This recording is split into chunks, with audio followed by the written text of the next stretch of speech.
ইমামের বেতন কত হওয়া উচিত? আমাদের বিবেক কি ঘুমিয়ে আছে?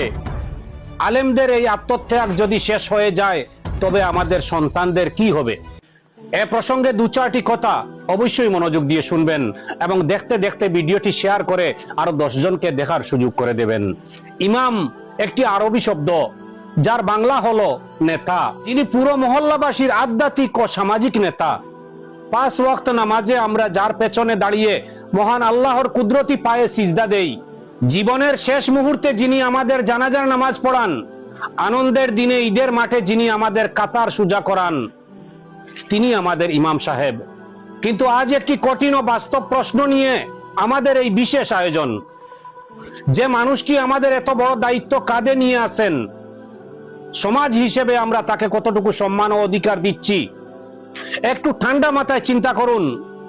বর্তমান সময়ে আমাদের সমাজের প্রায় 80% মানুষ তাদের সন্তানদের দামি বেসরকারি স্কুলে পাঠান, অঙ্ক, ইংরেজি, বিজ্ঞানের জন্য আলাদা প্রাইভেট টিউটর রাখেন, সপ্তাহে 3-4 দিন পড়ানোর জন্য একজন শিক্ষককে অনায়াসে মাসে 2 থেকে 3 হাজার টাকা ফি দিয়ে দেন।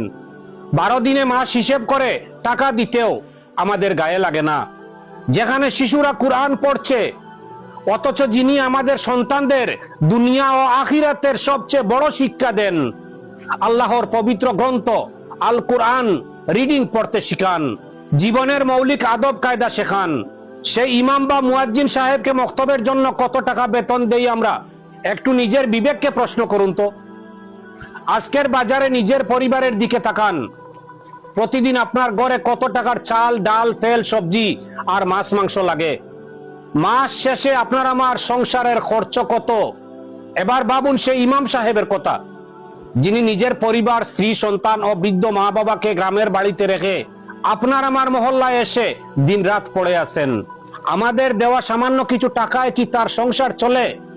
দ্রব্যমূল্যের এই আগুন বাজারে 5-7 হাজার বা 10 হাজার টাকায় একটা পরিবারের মাসের খরচ চালানো কি সম্ভব? আদৌ কি সম্ভব? একটি জরুরি প্রশ্ন। আমরা সবাই জান্নাত চাই, আমরা সবাই দুনিয়া ও আখিরাতের মঙ্গল চাই, কিন্তু যিনি আমাদের সেই জান্নাতের পথ দেখান, আর বেতন বাড়ানোর কথা আসলেই আমাদের পকেট কেন সংকুচিত হয়ে আসে? কেন আমরা ইমামের বেতন বাড়ানোর দাবিতে কৃপণতা দেখাই? চলুন আজ একটা সহজ হিসাব করি। আলিয়া বা কওমি মাদ্রাসার থেকে পাশ করা একজন যোগ্য আলেম কিংবা একজন কোরআনে হাফেজ যুবক ইমামতির এই নামমাত্র বেতনের চাকরি ছেড়ে দিয়ে অন্য কিছু করেন, তবে তার আয় কত হতে পারে? তিনি যদি কোনো ব্যবসা বাণিজ্যে নেমে পড়েন কিংবা খুব সামান্য একটি রাজমিস্ত্রির কাজের হেল্পার হিসেবেও যোগ দেন, তবুও বর্তমান বাজারে মাসে অন্তত 20,000 টাকা অনায়াসে আয় করতে পারবেন। কোনো লোকলজ্জা ছাড়াই তিনি নিজের পরিবারকে সুখে রাখতে পারবেন। কিন্তু তারা তা করছেন না। কেন করছেন না জানেন? আরে এমনটা যদি সত্যি ঘটে, যদি প্রতিটি আলেম আর হাফেজ খুবই দুঃখে আর পেটের দায়ে ইমামতি ছেড়ে রাজমিস্ত্রির কাজ বা ব্যবসা শুরু করেন, তাহলে আমাদের সমাজের অবস্থা কি হবে? আমাদের গ্রামের, আমাদের মহল্লার নিষ্পাপ শিশুরা কার কাছে যাবে? কে তাদের আল্লাহর কালাম শেখাবে? আমাদের আগামী প্রজন্ম তো পবিত্র কোরআন পাঠ শিক্ষার থেকে সম্পূর্ণ বঞ্চিত হবে। তারা দিনহীন, নীতিহীন হয়ে গড়ে উঠবে, সমাজটা অন্ধকারে ডুবে যাবে। হে মহল্লাবাসী, হে মসজিদ কমিটি, দয়া করুন, আল্লাহকে ভয় করুন আর আল্লাহর গজব থেকে বাঁচুন। আল্লাহর গজব থেকে বাঁচুন। যে সমাজ দিনের খাদেমদের ক্ষুধার্ত রাখে, সেই সমাজে আল্লাহর রহমত কিভাবে আশা করা যায়? কিভাবে আশা করা যায়? ইমামদের প্রতি দয়া নয়, সহানুভূতিশীল হন, তাদের ন্যায্য অধিকার বুঝিয়ে দিন। রাসূলুল্লাহ সাল্লাল্লাহু আলাইহি সাল্লামের ওয়ারিসদের এভাবে অবহেলা করে আমরা আল্লাহর আযাবকে দাওয়াত দিচ্ছি না তো?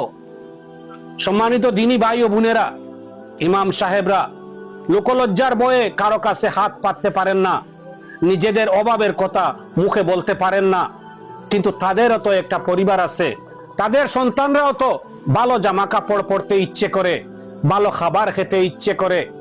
আসুন প্রতিটি মসজিদ কমিটি এবং মহল্লাবাসী মিলে আমাদের এই মানসিকতা পরিবর্তন করি। ইমামের বেতন কোনো দয়া বা অনুদান নয়, এটা তাদের অধিকার, এটা তাদের অধিকার। আসুন আজই আমাদের মসজিদের ইমাম ও মুয়াজ্জিন সাহেবদের বেতন সম্মানজনক পর্যায়ে উন্নীত করার উদ্যোগ নেই। ইমাম সাহেবরা যেন অভাব মুক্ত থেকে শান্তিতে আমাদের দিনের সেবা করতে পারেন, সেই ব্যবস্থা করা আমাদের সবার নৈতিক দায়িত্ব, আমাদের সবার নৈতিক দায়িত্ব। আপনার মসজিদের ইমামের বেতন কত? আজই মসজিদ কমিটির সাথে কথা বলুন। আজ একটা কথা পরিষ্কার মনে রাখুন, আল্লাহর কসম, আল্লাহর কসম, যদি প্রতিটি মহল্লার মানুষ একজুট হয়ে ইমাম সাহেবের মুখে হাসি ফুটায়, তার বেতন সম্মানজনক করে দেয়, তবে প্রতিটি ঘরে ঘরে, প্রতিটি মহল্লায় আল্লাহর পক্ষ থেকে খয়রে বরকত নাজিল হবে। আপনার আমার রিজিক বহুগুণ বৃদ্ধি পাবে, কারণ যিনি আল্লাহর দ্বীনকে সাহায্য করেন, আল্লাহ তাকে নিজে সাহায্য করেন। শেষ কথা, ইমামদের অভাব মুক্ত রাখা আমাদের কোনো দয়া নয়, আমাদের নিজেদের ইমান ও সমাজকে বাঁচানোর তাগিদ, আমাদের নিজেদের ইমান ও সমাজকে বাঁচানোর তাগিদ। আসুন আলেমদের উপযুক্ত সম্মান দেই, বরকতময় সমাজ গড়ি, বরকতময় সমাজ গড়ি। ধন্যবাদ সবাইকে, ধন্যবাদ।